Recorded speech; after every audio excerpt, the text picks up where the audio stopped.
রেললাইনে রহস্যজনক মৃত্যু, নিহত নয়নি বিশ্বাস। বাগেরহাটের মংলার উপজেলার দিগরাজ এলাকায় রেললাইনে কাটা পড়ে নয়নি বিশ্বাস নামে এক তরুণী নিহত হয়েছে।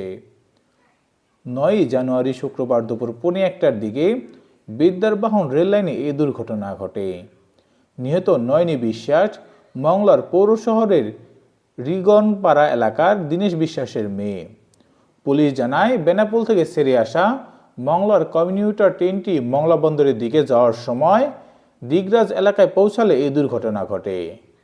ট্রেনে কাটা পড়ে ঘটনাস্থলে তার মৃত্যু হয়। খবর পেয়ে পুলিশ ঘটনাস্থলে গিয়ে মরদেহ উদ্ধার করে। রেলওয়ে পুলিশ জানায়, নিহত তরুণী এই এলাকার বাসিন্দা নন।